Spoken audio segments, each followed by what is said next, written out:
Hello, welcome to the Starting Strong podcast. I'm your host, Felipe Assis, and this is the very first episode of Starting Strong. Through this season, you're going to have access to amazing interviews of people who are self-starters. You're going to hear their stories, and my hope is that it will impact you and it will make you a better leader as you go about starting or restarting anything in life. Since today is the very first podcast, I have a very special guest here with me to launch our podcast, and it's no one other than my better half, Beth Assis. Beth and I, we've been married now. It's going to be 23 years in a few months. And we are amazed at our journey, at how far God has brought us as a couple, as friends, as ministry partners. And what we want to do here today with you guys is to share with you the story of how we started our relationship, how we started our family. We have a family of 6. We have 4 daughters. Oh, we also have a dog. So it's actually a family of 7, to be honest, right, Beth? And then I wanted to share the story, and especially I want you to hear the story from Beth's perspective of how Crossbridge, the family of churches, came about. And I want you to hear from her perspective. And we're going to talk about some of the principles of the Starting Strong book that I've released. And so that's what we're doing today. Beth, welcome to the podcast. Why don't you tell us a little bit about yourself? Yeah, where you were raised and, where you went to school, that sort of thing, and what you do in life besides helping me and coming alongside parenting the amazing kids that we have. But why don't you share a little bit? Yeah, so thank you for having me. And I grew up in North Carolina, in Charlotte, North Carolina. So I'm a Southern girl. I lost my Southern accent along the way, but it comes back out here and there when I go up back home. And I am...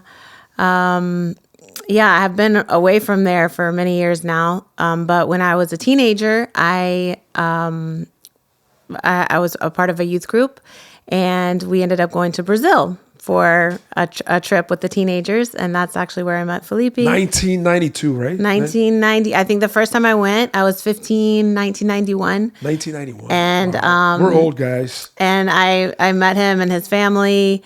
And then we did some partnership work with the teenagers from Charlotte and the teenagers from Recife, Brazil. And so then we kind of became friends. And over the years, I went a few times. Sight? No, it wasn't. No, I don't remember. For me, it was. I don't remember meeting him the first time, to be honest. But we were very young. But then when I was meeting her, and she doesn't remember meeting me. When I was 18, I went and lived in Brazil for a year. I took a year off. I invented the gap year. Now everyone does it. Why don't you share with people what the gap year is? Because some people may not. They think it's Gap, the fashion. Gap year clothes. is the year when you take a year off between high school and college. Okay. And now everyone talks about it like it's a common thing. But back then, nobody really talked about it. So my parents agreed that I could do it as long as I applied to college, got into college, and was able to hold on to my admittance into the college until I came back. And so it all worked out, and I was able to do that, thankfully. And I went and spent a year in Brazil. And while I was there, I taught English in a school that Felipe's family started a long time ago when he was young. And that during that year was when we started dating. And yeah. How old were we again? I was 18. Yeah, she's a little older than I am. Like very little. You shouldn't really say that. A few months. About women publicly. A few months. Reveal their age. Well, since I'm not revealing my age, I guess it's fine. But she's a few months older than I am. Yeah, and so we started dating.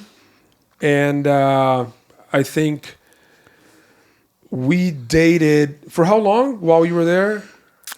So we dated, I guess in total we dated around 5 years before we got married. No, I'm talking about like when in Brazil. When we were in Brazil, like, because there was some time there you were just working, and then we started dating. It was about 5 months. I think it was, maybe more than that, maybe 9 months or so. I think it started in September. You arrived in July. June? The day before Brazil and the United States played in the World Cup, and I didn't know what the World Cup was. That was my first experience in Brazil, is Brazil crushing the U.S. in the World Cup. Yeah. So, and all the Brazilians like Making waving fun of Brazilian me. flags in front of her.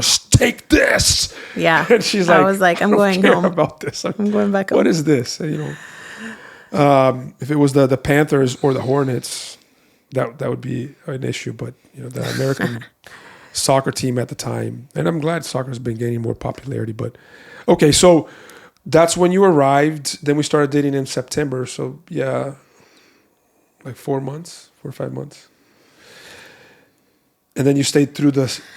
Yeah. You so left then you left the following summer. yeah, correct? and then I went to college. We had a long distance relationship with a few bumps in the road. And how long was it? I mean, I know, but I'm asking so that people will know. I'm trying to remember. I don't know. During college, 4 years, 3.5 years. So yeah. That's a short college term, 3.5. Okay, but yeah, true. We dated long distance, and I mean, from your experience, how was it for you, like being in a long distance relationship? What was it like for you? So I think that it was back in the day, to show our age. It was back in the day that we had very little internet. ICQ was the software that we used. Yeah, so Who knows ICQ? Do you know ICQ? Ali knows ICQ. we were we would try to. Well, the first year we wrote letters for you to have an idea. We wrote letters because I had email. that's Felipe cool didn't have story. email yet, and the letters would take like 10 days to get back and forth. My dad got this like special rate with AT&T to be able to call Brazil, so it was like 50 cents a minute, but in college it was like minute. $1 Think about a that. minute. It was $1 a Let that minute, so sink. they wouldn't let me call from school. And this is in the 90s. 50 cents in the 90s would be the equivalent, I don't know, maybe of $1. Yeah, I don't even know. It was expensive. And then, so we wouldn't call very often, very, very rarely. My dad in Brazil, it was more expensive even in Brazil. Like from Brazil to the U.S. cost more than the U.S. to Brazil. And my dad would be coming into the room like, done yet? It's been like 3 minutes, man. It's taking forever. Like, okay, gotta hang this thing up.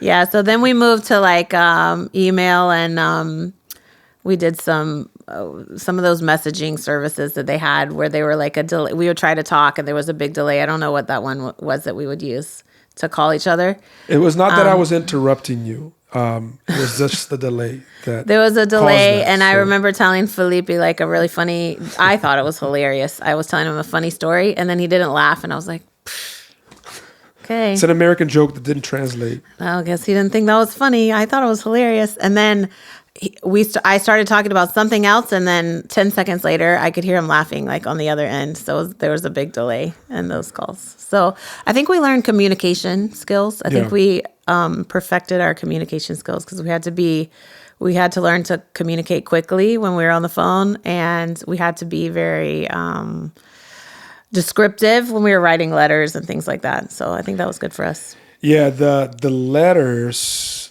it was an amazing experience because I think that our agreement in the beginning, although it shifted through the years, was to journal our whole day.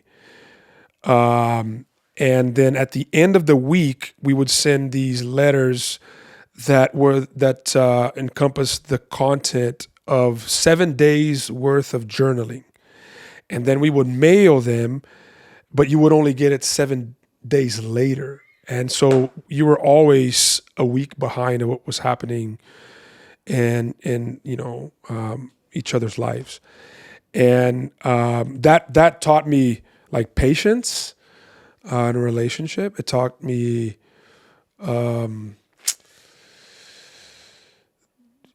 to be vulnerable because you had to put your, you couldn't just, it would be very boring if we were just saying it. Today I went to school, and then after school I did this and that. If you didn't share your own heart, the letters would be very cold. And so it taught vulnerability in our relationship. And, when we received those letters, like I remember, I don't know about you, but like when I received it, I was like, oh my gosh, I can't wait to go home and read this, I would have to pick it up at the post office and then go home and then, just sit in bed and spend like an hour reading, going through the letters. So that was an amazing experience. It was a good foundation. Speaking of starting strong, I think it was a good foundation for starting our relationship. It's a good foundation for any relationship to start with friendship and communication, don't you think? Mm-hmm. Yeah. Absolutely. Yeah. So, okay. So, fast forward a little bit. So we were dating long distance for about 3.5 to 4 years. We can't figure that out, quite yet. We have to go back and do the math and to get the exact timeline. But then what happened, after those? So let's go back a little bit.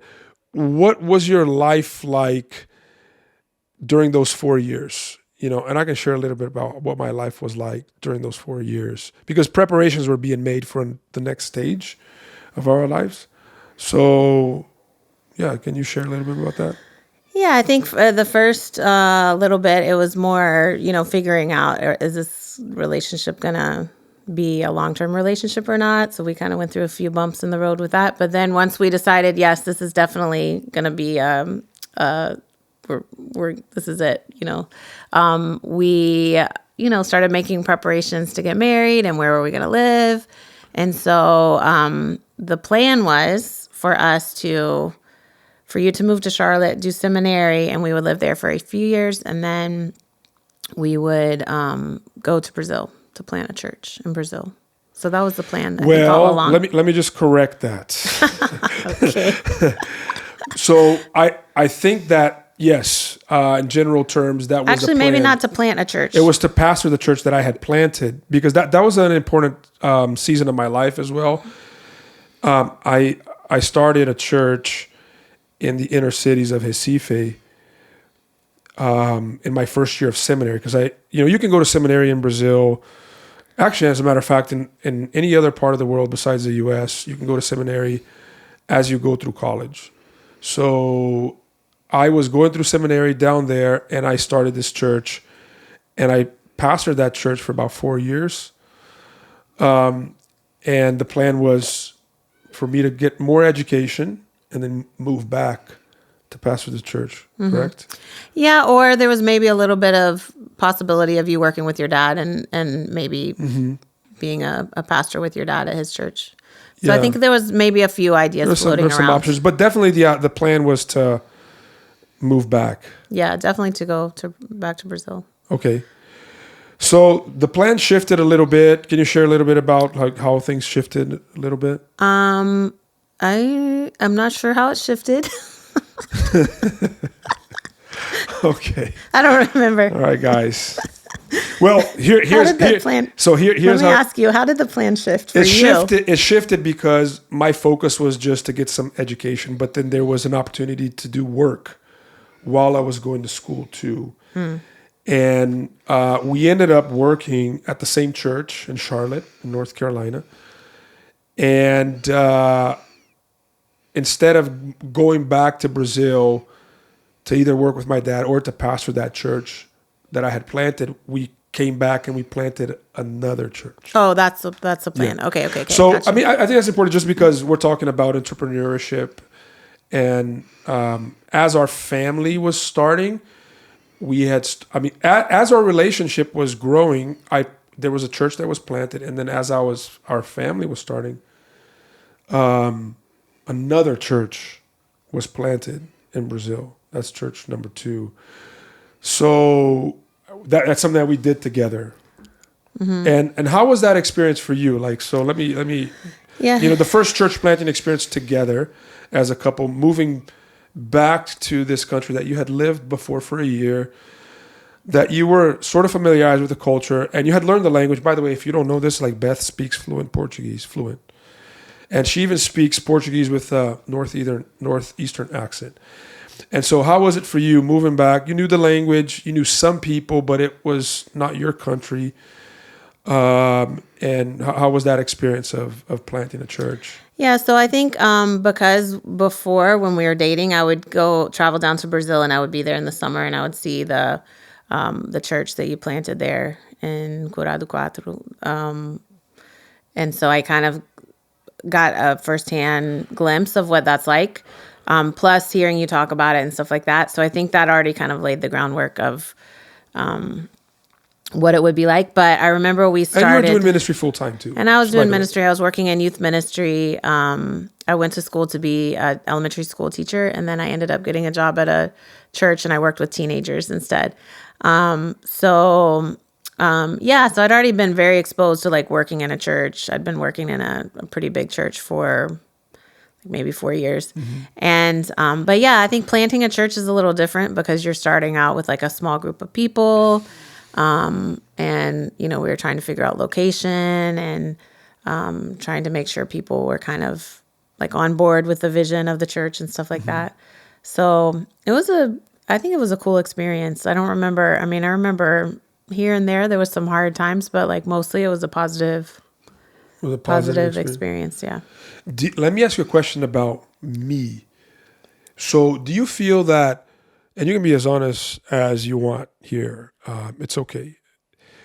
As you were observing me leading those efforts alongside you with a core team and building the vision, and then starting to execute that vision, do you feel that I was trying to plant the church to prove something about myself? Did you feel that there was like an element of, I think he's trying to prove himself as a leader, maybe as a son, because my dad was a pastor in the same city. I don't know. Was there anything, just be really honest, of what your perception was looking at me going about that? I've never really thought of it, but I think that I think both of us were more concerned about like, what do people think of us back in those days? Maybe you are not as much as me, but maybe. I don't know. I can't really answer that question. I didn't really see. You should. So by the way, I don't think we said this in the beginning of the podcast, but Beth is a mental health therapist, psychologist, and so come on, like you didn't. Okay. you didn't see me like, hey, he's trying to prove himself. He wants me to say yes. No, okay. I think I saw that in me now. Like looking back, I think we all do things to try to prove ourselves. Like everything we do, we're trying to prove ourselves in some way. But I think that. I think you had a vision for the city that was like before its time. That's what I think. I don't know if that really has anything to do with the question, but that's the thing I remember. I think you had a vision for, it was like I think it was like 10 years ahead of what they were ready for. Mm-hmm. That's what I think. Like what band would be like that? There are some artists like that.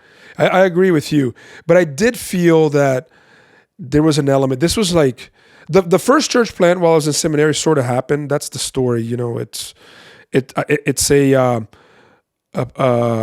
project with kids on a Saturday afternoon that turns into a church. We were not planning for it. There was no strategy. There's no core team. But I wasn't really trying to prove myself. In fact, I never expected it to become a church, and it became a church. So it was my posture was much more relaxed. I feel that when I came back, here's the guy that's coming back to his hometown with the education and some experience and some American dollars behind, and his dad is in town and he's a pastor of a large church, and let's see what he's going to do, and I felt that a lot of eyes were on me, and I did feel that pressure of trying to prove myself. The donor churches that invested money in us, that because we had conversations about that. There's a lot of pressure, back in the days, it was like, how many people got saved this year, and you had to reapply for grants each year based on your performance. So I felt that there was a lot of pressure, going in, which is like what I talk about in the book, is like, that's never a good place to start, because if you're starting to get the affirmation of others, it's hard and it's burdensome. It's very different than when you start with a sense of affirmation and that you're secure and that you don't have anything really to prove to people, and you're just doing that out of a sense of calling. So I think that was a barrier in me. And yeah, but I think that when people start out in anything, especially like out of college or right out of seminary, I think that's kind of a natural response. You're separating from your parents. You're like have this new job. And so I think there's a little bit of that in everyone. So I didn't see it as like more than other people or myself even. But I think that, there's always that, I think inside of all of us, that desire to try to prove ourselves to be worth something, Yeah. That was definitely there. And I think it got on the way in some instances. I feel that had I not had that pressure, and also I think I was learning the implications of the gospel. I was starting to be mentored and coached by the guys from City to City and Tim Keller and all that team, and they were very helpful in trying to help me understand that it's all byproduct of God's grace, and that I don't do anything, I shouldn't be doing anything to prove myself, but because I'm already approved. And so that it became healthier through the years there. We were there for 5 years, by the way, guys. But I think that had I started with a more robust understanding of the gospel and its impact in me, I would have started more from a place of affirmation versus with this quest of trying to be affirmed.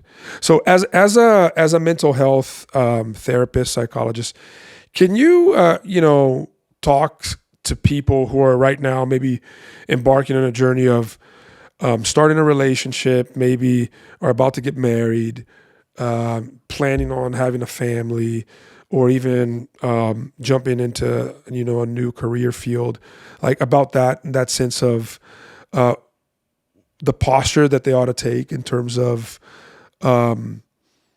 seeking affirmation from their peers and surroundings and friends, families. Can you speak to that a little bit? I mean, just to make people feel better and release some pressure as they're going about those tasks. I think it's normal to want to seek the approval of people, but I think when it gets to be too much, when it gets to be, a huge burden, like if you're trying to prove yourself to your parents or to your significant other or whatever, or your new boss or whatever it is, I think it's very easy to get almost obsessed with that. So I think anytime that if it feels like it's too much, it probably is too much, So that's when you have to take a step back. Or if you're getting very anxious or really angry or any other strong emotion that's coming out, it's just like there to let you know something is happening. So take a look at that. I think, I think when you're trying to prove yourself, sometimes you become someone you're not. And you hear a lot of that, like fake it till you make it. And so a lot of people are trying to be something that they're not before they even, I think if people knew the real they think maybe, and we all think this, is sometimes like if people knew the real me, they wouldn't like me. So I got to be something else. And we sometimes do it subconsciously. But I would say just, be yourself and do your best work. And at the end of the day, and especially like in a relationship, you don't want to be someone you're not. You don't want to start out pretending you're something else, because it's not gonna. A lot of that happens. It's not gonna last, and that happens a lot. Especially here in Miami, relationships. It's like in an image-driven city too. Yeah. So, I think it takes a lot of reflection, self-reflection. I think people, when they start new things, they get really, really busy, and sometimes that busyness pushes away it allows you to run away from those feelings and thoughts that are creeping in. So taking time to kind of sit in those feelings is really important, I think. Yeah, that's great advice. Now, let's keep going with our story. So we're in Brazil now for 5 years, and there's an opportunity for us to move to Miami. By then, we had already had two kids. How old were they at the time? When we this moved? is 2006. Oh. No, when we first got the the opportunity The put in front of us? we were Anna was she was not even 2 yet. She was like a year and 9 months, and Zoe was like 2 weeks old. Yeah. And so the guys from Redeemer City to City come to us and say, hey, we think you guys are doing a great job here in Recife, but we would like to explore the possibility of bringing you guys to Miami. It's a virgin mission field. You know, they try to sell us on Miami, and the opportunity and you know, giving us vision and all that. First, there was a conversation between me and their director at the time. I was in a hotel in São Paulo, and we had that conversation. Then I said to him, well, I need to talk to my wife if she would even entertain this idea. He said, oh, of course she will, because she's American. She would love to come back to the U.S. So I fly back home, and we had just had our second daughter, Zoe, and this was like week 2, week 3? Mm-hmm. Week 2. Yeah, I went on a business trip when my baby was 2 weeks old. So Don't do that. I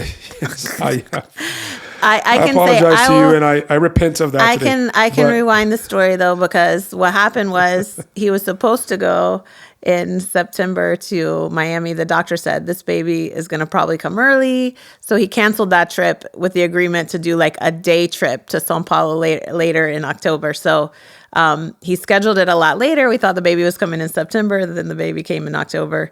So he went like in the morning and came back that night. So it was okay. I wasn't mad about it that he went, except until he came back and started talking about Miami. So yeah, let's at pick like up 1 a.m. Okay, let's pick while up I was there. breastfeeding. Yeah. So I come home, late flight, walk in the house. She's nurse feeding the baby. You were you in the bed? Uh-huh. Yeah, she was in bed doing that. It was like and 1 a.m. I remember that. So I walk into the room and I said, hey, what do you think about moving to Miami? So why don't you share with our audience how you received that opportunity? I said, are you crazy? So Why? I had, well, I mean, number one, I just had a baby. So I was a little bit anyone who's had a baby knows what I'm talking about in those first few weeks. Overwhelmed, and having like a little toddler that was still like not even 2 yet. And also my mother-in-law lived 5 minutes away. She was actually staying at the house, sleeping at the house to help me out. Because this is her, third grandchild, but second grandchild in Brazil. So she was there like helping around the clock. Also, I had someone there at the house helping us, working there. I had it made. So I had a maid and I had it made. But yeah, it was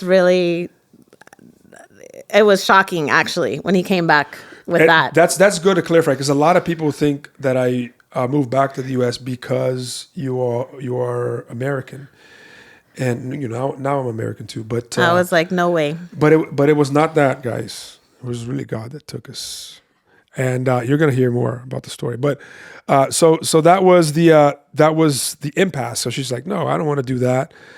And do you remember what I said to you to get you to bend and kind of explore the possibility? Yeah, it was like this was like October manipulation a little bit.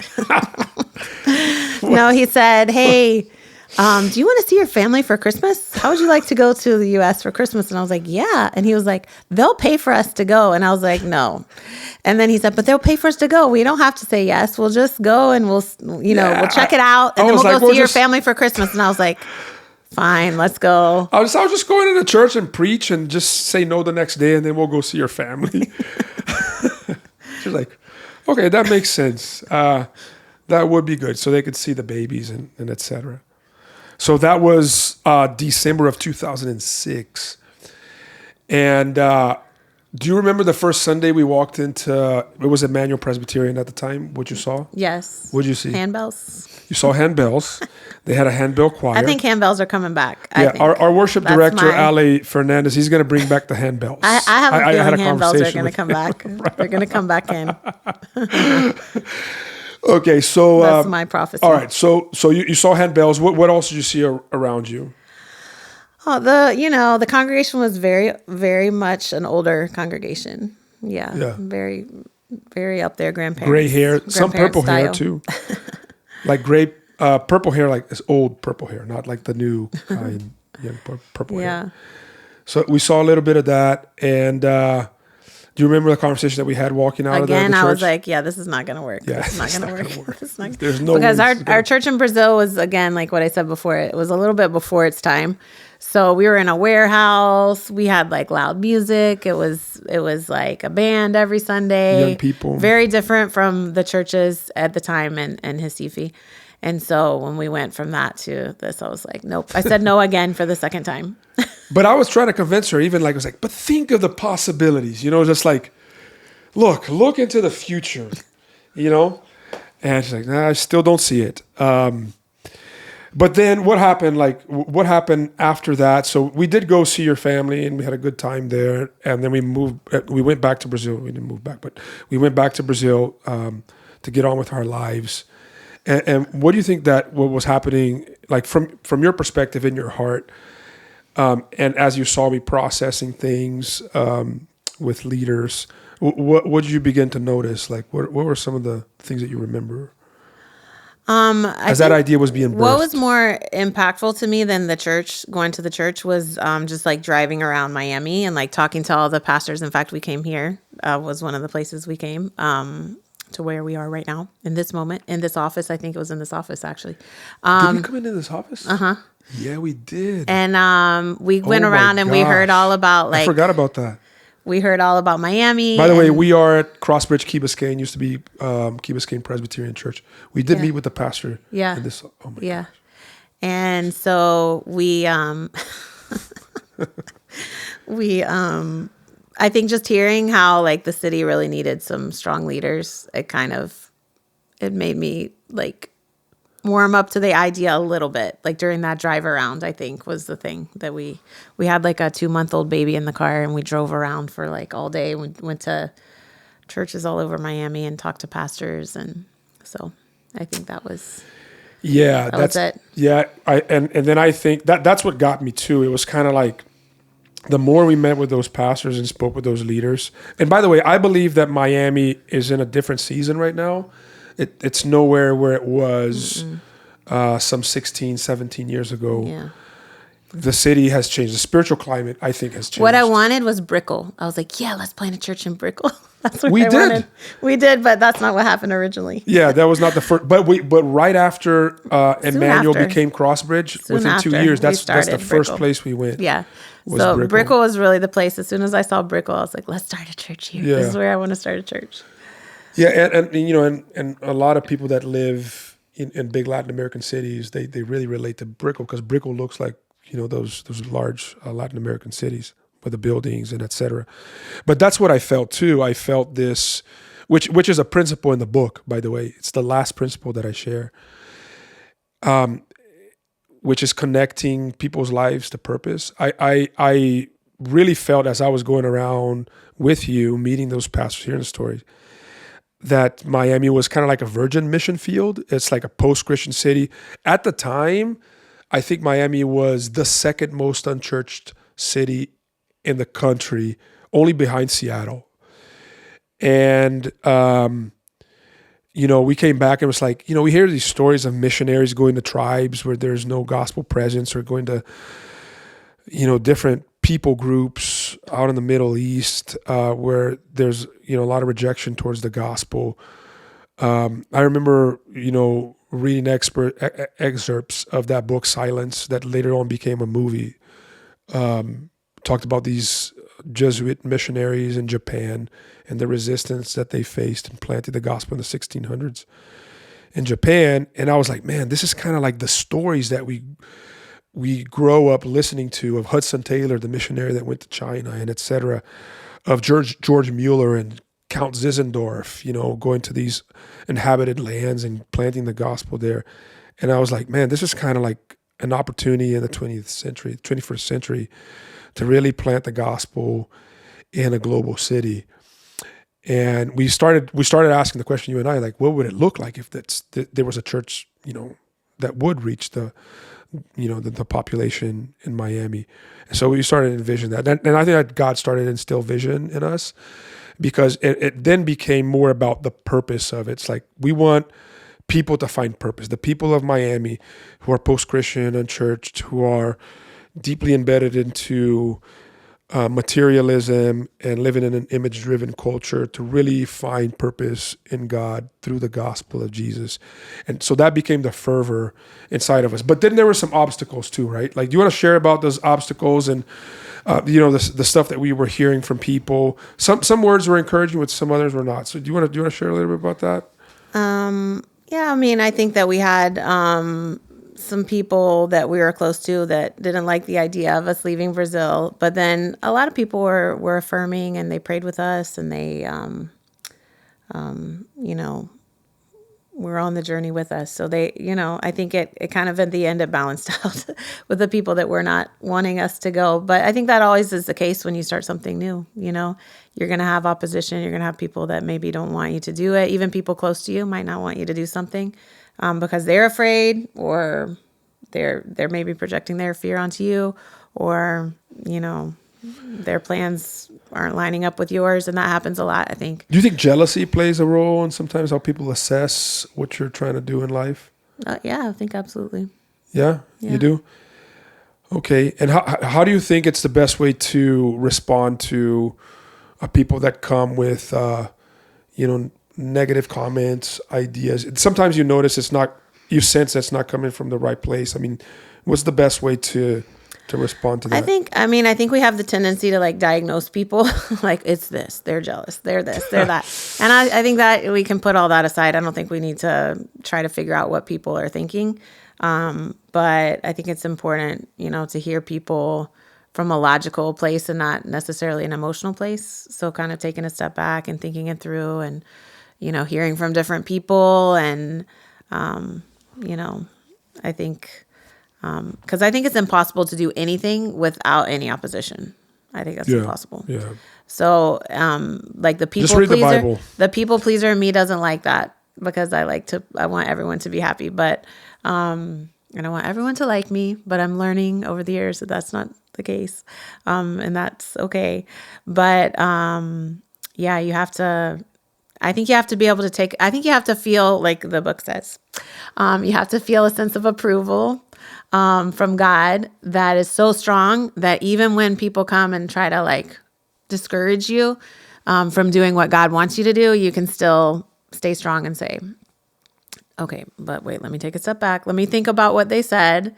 Let me weigh what they said and see if there's any truth to it, and take to heart what I need to take to heart, and ask God to show me what I need to take to heart. But then, keep moving forward with your plans, because there's no way you're not going to have opposition with anything. I'm sure every church you planted, there was a little bit of opposition from someone, at some moments, maybe people that had more influence than others. But I'm sure if you go back to every single thing that you started, there's been a little opposition. And, okay, so that year that we were discerning, so there were words of affirmation. There were people that were deeply discouraging, that they would come and say, hey, you're going to leave your church here and you're going to go to this other city that you've never lived in, and you're going to go into this church that the people don't know you, they can't relate to you, and it's not going to work, it's going to fail, and you're going to want to come back. You're not going to be able to come back anymore, because you will have to hand your church over to somebody else. And we sold everything. We sold our condo, we sold our car, we sold everything when we came. So we did experience that, but I just want to make sure that people understand and that are clear that we took a year to discern, right? So it's not like we came back from that Christmas trip in 2006 and said, oh, it's all clear. No. I think that we were still processing, and we were having conversations. Do you remember what we did right? Because I think this discerning piece is very important for people that are starting or restarting something in life. What was the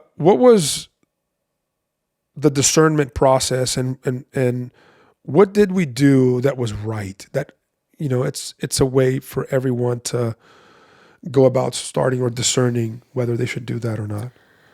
I mean, I think we did like have people surround us and pray for us. I think we talked about it a lot. We communicated our feelings about it, our fears, our concerns. So I think those were some of the things. We were really young too, so I don't, I'm sure there was a lot of things we didn't do right. Yeah, we were still. I was We were I was still turning babies. 30. Man, I can't believe that. We were babies. And and that's a principle in the book too. I think it's important that you're bathed and covered in prayer anytime you're about to make an important decision in life. So we took a year, and what we did was we invited people that we trusted and that we respected to pray with us for a year. And I think, what was it, like about 6 months into it, there was clarity there by what they were hearing from God, confirm what we were sensing, what we were hearing from God. But I think that prayer during that season, man, it was so important. And I remember a conversation that I had with you, which was like our aha moment. And this was like the turning point for everything, I think, was you and I were having dinner and we were talking about the possibility of failure. So I think that this is where this principle of starting anything affirmed applies, because we were having this conversation. It's like, what if indeed we fail? There's a high probability that we will fail. And you looked at me across the dinner table and you said, I don't care if we fail. And I'd be like, okay, yeah, I'll be okay if I fail too. As long as God is glorified, that's fine. If he wants to be glorified through our failure, that was the content of our conversation that dinner. And then I think that built so much confidence in us, because I really realized that, and this is how it was different from the first time that I planted a church. I think we were starting from a place of affirmation, of being affirmed. It was like, this is a calling. This really is a calling. Do you agree with that? Mm-hmm. Is that what you sense as well? Yeah, I think, and I think, even saying that, there's still the fear there. You can say, oh, it's okay. We're going to do it. But, and there's still fear that creeps up. And so I think when you are doing something new, it's important to realize that it's okay when the fear comes. Like, you're not going to go in like completely courageous and just letting the fear come and maybe, give it to God, pray about it, cast your anxieties to him, and ask people to pray, because then I think we can be bold and courageous, but also humble and, and honest about like being fearful too, Mm-hmm. So God was graceful and merciful, and we arrived in Miami. There were some difficulties, obviously, adjusting and adapting to the culture, but I think that we found our place here. It's a perfect middle ground for you and I, and a perfect middle ground, in my opinion, for the kids to grow up in. You agree? Mm-hmm. Like, we love this city. I think that's something that we both agree. And God was gracious. Looking back now, we're going into 15 years of Crossbridge Church. And it has given birth to so many things, like City to City Miami, and to give birth to other nonprofits.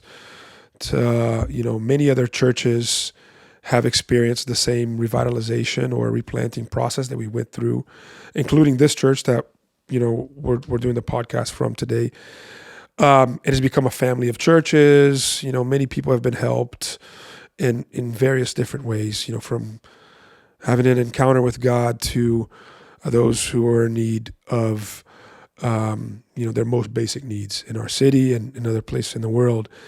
And so God's been gracious and generous. We're flawed people, flawed leaders.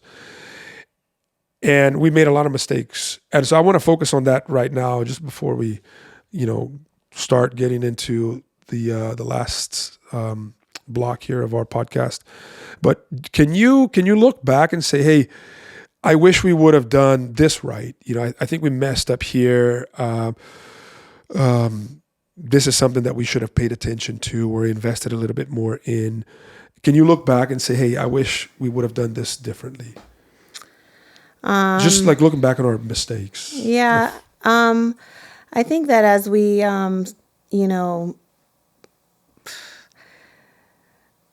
I think maybe prayer. I think prayer has always been a thing that has been like a struggle for us to pray together. I think I wish we would have done more of that. And so I think that's one thing. And even with our core team, I think we should have prayed more. Maybe more prayer. So we did pray a lot leading up to the decision, but I think that once the church started, I think we should have showcased or practiced more dependence on God through prayer, our core team. You agree? Yeah, I think we could have definitely done that a little more.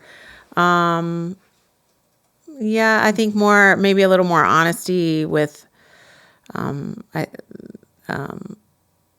with me. I can only say for myself, but like not being such a people pleaser. I think I've grown a lot, but I think I would go back and be like, it's not worth it to be worried about what everyone thinks at all times, So I think you have people from the old church that are there. So you're wondering like, what are they thinking? And then the new people are coming. What are they thinking? Do they like it? But do the older people, do they also like appreciate what we're doing? Yeah. So there was a little bit of that in my own heart. So looking around. Yeah, and which maybe goes back caring to that more, main principle. Maybe caring more about that than what, I should be caring about. So yeah, okay. Anything else you wanna share with our guests today about our life and experience that you think it's meaningful? No, I mean I think that just it's important to really ground yourself before you start something and not do things spontaneously. Take some time to think and pray. I think we live in a culture that we want things right away. And so we tend to sometimes make decisions without thinking them through. So maybe it's kind of taking a step back, taking more time, not the like microwave oven, but more like a actual oven type of a thing. Instead of like making your potatoes in 2 minutes, you make them in like 45. So you think about it, let it simmer, pray, ask people to surround you. When you're coming up with something new or you're wanting to start something new, and keeping yourself grounded in God's promises over your life, no matter what happens. I think whether it's a success story or whether it's not a success story, it doesn't matter. Like as long as God gets the glory, Amen. And I just want to appreciate you. I think that one of the things that I've always been grateful to God for you as we've done ministry together is your wisdom. I think you're a very wise person, and you have a very good perception of things. Usually pretty accurate perception. You're able to read people and situations well, and so it has been a gift to God to me, and a lot of what people look and give me credit for, like they don't know that a lot of it has been because of your influence and your quiet leadership by my side. So thank you. I just want to tell you that I love you very much too. And thanks for helping launch the Starting Strong podcast. Thank you. Have a good day.